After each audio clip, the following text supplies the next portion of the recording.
Halo guys, kali ini bukan cuma nonton sedang menghadiri nih. Freshcon Monoplay Melati Pertiwi, merajut jejak sejarah perjalanan bangsa. Untuk mengetahui lebih lanjut, yuk kita simak Freshconnya.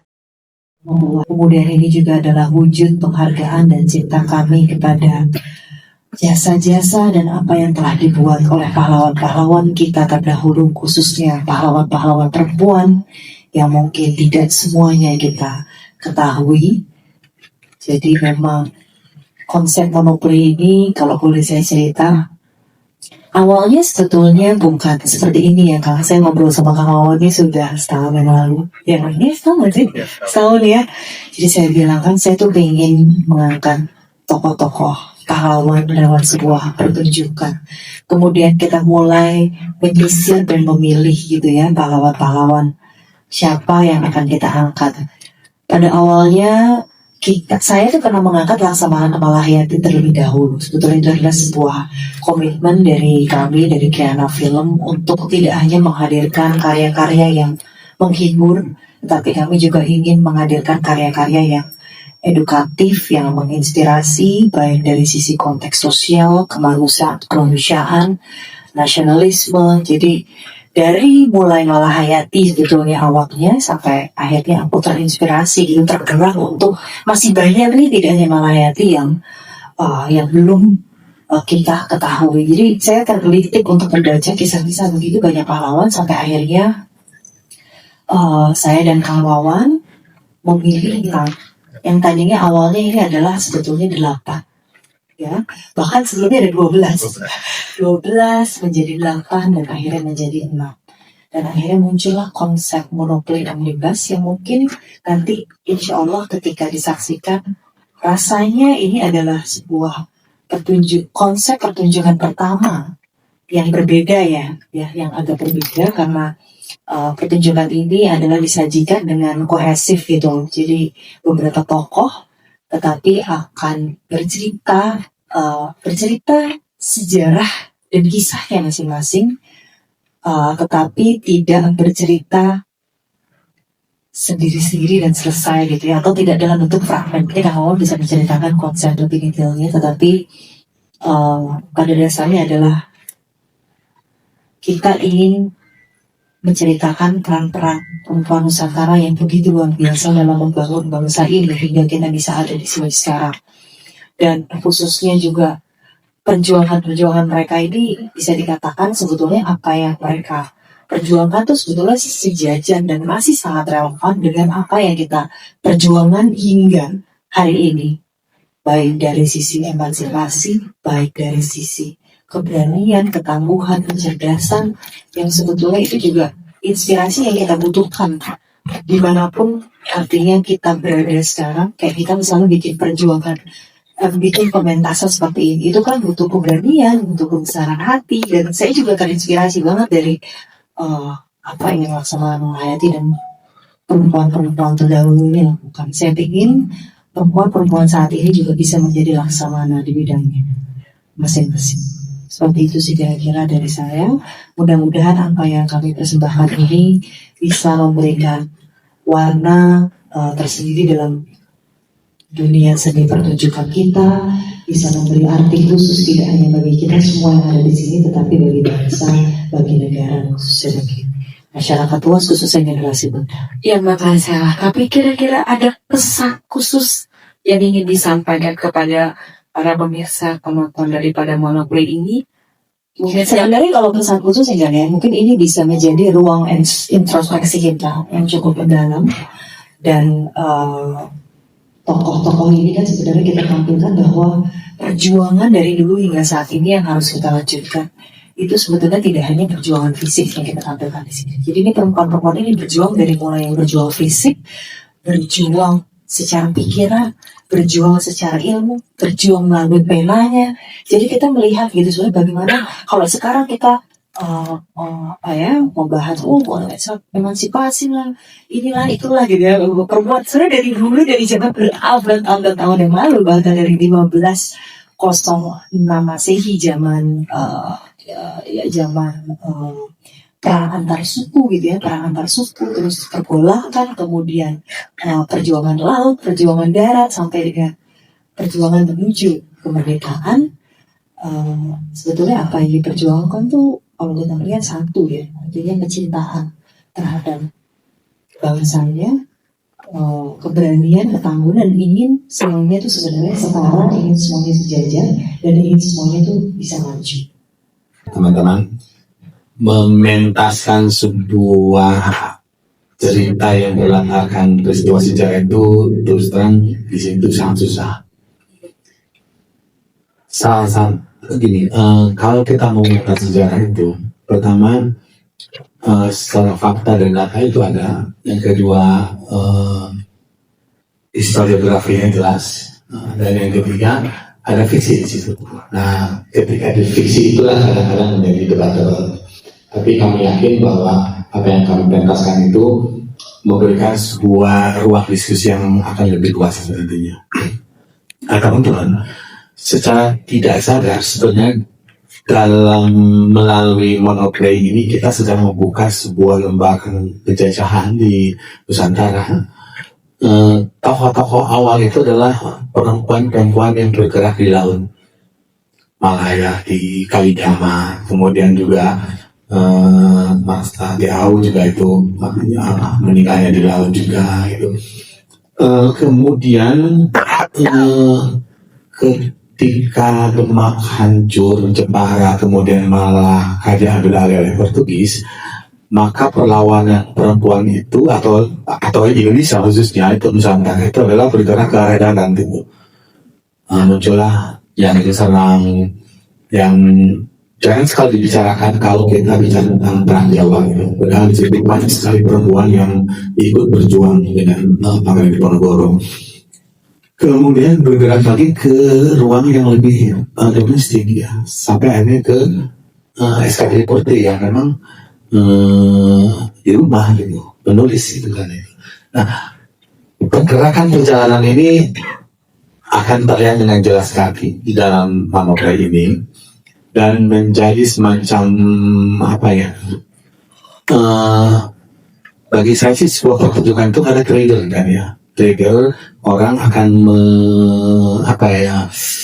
memacu kembali untuk mengenal sejarahnya. Karena terus terang di 6 monolog ini yang punya buku sejarah yang agak lengkap itu hanya 2. Pertama tentang Rasuna Said itu juga baru diterbitkan tahun 2024 dan juga tentang S. Trimurti. Yang lainnya itu kita itu benar-benar harus melakukan si para penulis harus melakukan riset kecil-kecilan tentang tokoh-tokoh itu.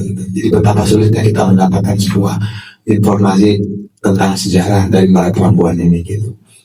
Itu aja sih sebenarnya yang ingin saya sampaikan. Iya. Tapi kira-kira kamu awal sebagai sutradara yang mengkhususkan diri dengan teater ya, kira-kira apa sih strategi yang dilakukan sebagai sutradara untuk menarik minat daripada kita ini fokusnya ke milenial dan Gen Z-nya, supaya agar monoplay ini jangan dikirain monopoli ya gitu, gitu loh, supaya kita mau galau untuk hadir. Kira-kira strategi apa sih sebagai sutradara? Kalau strategi itu udah masuk kuliah masalah. Tapi saya lebih kepada konsep kreatifnya, betul seperti yang saya bilang tadi. Ini kan sebenarnya seperti monolog ya, monolog dari 6 perempuan. Terus kami tidak mau mementaskan monolog ini seperti sebuah medley. Jadi monolog misalnya Malayati dari A sampai Z selesai udah ganti ke kalinya mati itu tidak, tapi kami mencoba untuk membuat semacam jalinan yang tidak terjebak kepada medley itu gitu, tidak terjebak pada terus-terusan itu gitu kan itu. Ini kan suara-suara dari masa lalu ya, suara dari masa lalu. Jadi masing-masing satu tokoh itu akan mempengaruhi tokoh yang lainnya gitu. Ada satu benang merah, nanti bisa teman-teman tangkap dari benang dasar ini kira-kira apa gitu. Itu. Jadi yang menyatukan semua itu adalah benang merah dan kita mencoba untuk tidak menjadi sebuah pertunjukan teater monolog Bradley gitu aja. Untuk Gen Z ya nonton dulu, nanti mereka akan merasakan bagaimana sebuah perjuangan dari kaum perempuan dalam membela bangsanya. Saat itu belum bicara tentang Indonesia gitu. Kita masih bicara tentang Nusantara. Baru setelah selesai kita bilang bahwa ini Indonesia gitu. Membuka mata saya mengenai pemahaman mengenai tokoh ini dan belajar banyak sekali hal-hal yang kita belum tahu banyak soal nama-nama besar yang kita pernah dengar dan sering gitu ya. Seperti tadi Mbak Maria bilang, Rasulullah saya ternyata perempuan. Ya, Agung Serang itu saya pikir di Banten, ternyata bukan. Ada yang berpikir di Banten? Bukan Pak Ustadz. Ternyata di Jawa Tengah atau bukan ternyata. Sebenarnya kan saya orang Sunda, bisa pikir orang Banten, ternyata beda. Jadi melalui kesempatan yang luar biasa ini dari Diana, dari Marcella dan Olive, terima kasih banget ya, saya kembali diajak lagi untuk belajar dan menambah ilmu pengetahuan. Seperti tadi kata Pak Ustadz, punya ilmu jadi lebih mudah, tapi susah dulu belajarnya Pak Ustadz, karena tadi kata Kang Wawan referensinya tidak banyak dan lebih ditulis dalam bentuk yang umum gitu. Tidak ada panduan-panduan yang secara spesifikasi dan detail.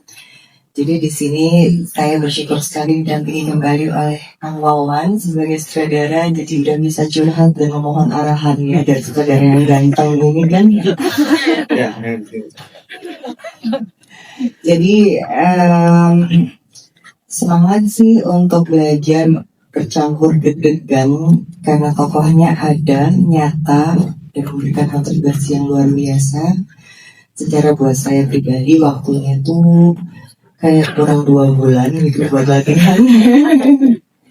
Sementara yang lain udah mulai latihan. Jadi berharap melalui tokohnya Ageng Serang ini bisa memberikan membuka mata kita bagaimana perjuangan dan kenapa ada namanya Ageng Serang di entah di jalanan, entah di gedung pertunjukan di festival ada gedungnya Ageng Serang dan hal-hal lain gitu, karena memang mungkin niatnya buat Gen Z, tapi yang bukan Gen Z aja juga rasanya perlu tahu lebih dalam gitu mengenai tokoh ini. So, mohon doanya teman-teman media melalui tulisannya, mungkin ada yang bisa ikut membantu supaya kita bisa sama-sama memberikan yang terbaik untuk mengenalkan tokoh-tokoh yang luar biasa ini. Warahmatullahi wabarakatuh. Terima kasih banyak teman-teman media yang sudah hadir di pagi menuju siang hari ini. Mungkin sama seperti Mbak Mauli ya, rasanya bahagia sekali bisa berada di proyek ini karena banyak sekali pembelajaran yang didapatkan, bukan hanya mengenai tokohnya, tapi bagaimana perjuangan-perjuangannya yang bisa sebenarnya kita lanjutkan di era sekarang ini juga gitu. Dan salah satunya dari Ratu Kalinyamat ini dengan sumber yang cukup terbatas, pastinya banyak sekali diskusi yang dilakukan dengan Bapak sutradara kami. Jadi interpretasi saya mengenai Ratu Kalinyamat ini, Ratu Kalinyamat merupakan simbol keberanian ya, yang hadir dari luka. Luka itu luka apa sih sebenarnya? Luka ketika Ratu Kalinyamat melihat hak-hak rakyatnya yang diambil, yang dijajah oleh bangsa Feringgi pada saat itu gitu. Dan pastinya interpretasinya juga berangkat dari keteguhan hatinya Ratu Kalinyamat. Bagaimana Ratu Kalinyamat ini tuh memimpin dengan ketenangan, juga ketulusan dan keberaniannya. Dan saya melihat Ratu Kalinyamat ini bukan hanya sebagai pemimpin yang besar atau berani, tapi sebagai perempuan yang memilih tidak menyerah ketika hidup menuntutnya untuk menyerah. Jadi tetap bangkit, dan itu bisa kita jalankan juga pada saat ini. Jadi mungkin itu salah satu interpretasi yang saya jalankan dan akan dihadirkan ketika memerankan Ratu Kalinyamat nanti. Aku sendiri tuh udah cukup familiar dengan sosok Christina Marta Tiahahu ini, karena seperti yang sudah disebutkan, aku emang Ambon. Jadi sudah cukup familiar lah dengan cerita-cerita pahlawan dari Ambon dan sebagainya itu. Dan bagaimana caranya aku untuk, karena aku ditanya apakah aku pemberani, seperti sebenarnya sih ya juga ya. Nah tapi dengan adanya aku dikasih peran Christina Marta Tiahahu ini, aku jadi belajar bahwa beliau kan baru umur 17 tahun waktu itu, dan akhirnya dia harus meninggal karena keberaniannya itu. Jadi kalau dari aku sendiri sebagai anak muda ya, banyak anak-anak muda di zaman sekarang itu takut keluar dari zona nyaman segala macam. Sedangkan dari berabad-abad tahun lalu, Christina Marta Tiahahu itu dia berani banget buat ikut ayahnya untuk ikut perang, sampai akhirnya dia mau gitu mengorbankan hidupnya untuk bangsa atau rakyatnya. Jadi ya dari Christina Marta Tiahahu aku jadi belajar banget gitu untuk menjadi sosok yang berani. Apalagi aku sama Christina Marta Tiahahu ini sendiri beda umurnya masih dikit. Aku 19, Christina Marta Tiahahu 17 waktu itu. Jadi ya menjadi pembelajaran, dan semoga nanti pas monoplay aku bisa menyampaikan pesan yang sesuai dengan aku bilang dari pemberani gitu sih. Sebenarnya kurang lebih sama juga dengan Glory. Sangat berbeda sekali dengan film, karena di film itu ada yang namanya retake ya. Jadi ada 1 kali, 2 kali, kalau salah kita bisa mengulang lagi gitu. Walaupun itu pastinya dihindari kalau bisa di one take, oke itu lebih baik gitu. Tapi di sini tidak ada kesempatan itu sama sekali, sehingga dia menjadi challenge buat saya yang mungkin pertama kali di sini. Selain itu juga mungkin ketika di frame atau di kamera itu banyak unsur-unsur lain yang membantu. Sedangkan di sini kita melakukan monolog. Kebetulan ini juga monolog ya kan, pementasannya. Jadi benar-benar harus memahami sekali, harus hafal semuanya dengan line yang cukup panjang. Benar kalau di film kita ada dialog, bisa cue-nya dari lawan main kita gitu, tapi kalau di sini hanya sendiri, semuanya bercerita, bermonolog, dan energinya harus besar, dan kebesaran itu harus dicapai dengan cara berlatih gitu. Berlatihnya bukan hanya melatih dialog, monolog, tapi dari pernafasan dan melatih energi supaya bukan hanya nyampe yang di depan aja, tapi di tengah dan sampai di ujung sana. Itu juga menjadi suatu pelajaran baru di latihan pementasan ini. Jadi itu salah satu yang cukup menantang tapi sangat menarik. Saya mau kalau sekalian aja boleh nggak? Dilanjutkan sama yang lain nih, mau latihan dulu aja kan juga banget. Iya Mbak, udah dijelasin ya bahwa kamu udah hafal. Kamu curang. Kamu hafalnya sama, kamu udah katanya diganti. Curang banget.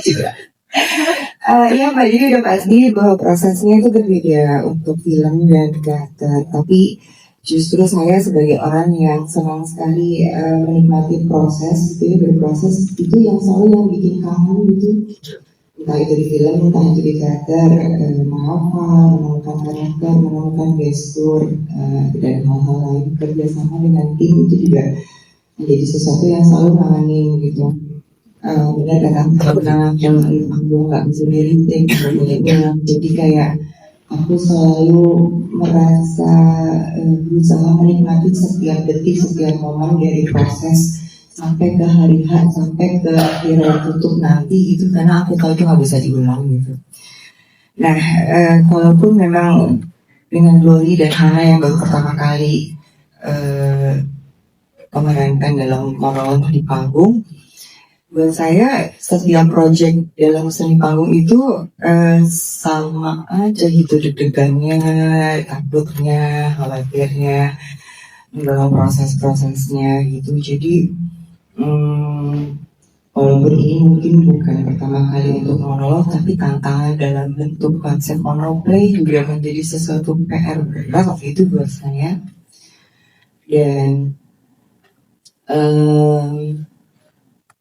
ya ini yang memang gimana ya, susah, deg-degan, takut, tapi itu yang dikangenin, itu yang dikangenin gitu, itu yang dinikmatin gitu. Jadi manggung itu orang-orang bilang punya magicnya sendiri gitu katanya. Kalau proses seperti itu. Kasih. Makasih. Oke guys, jangan lupa nonton drama Monoplay Melati Pertiwi yang diselenggarakan pada tanggal 25 November di Gedung Kesenian Jakarta.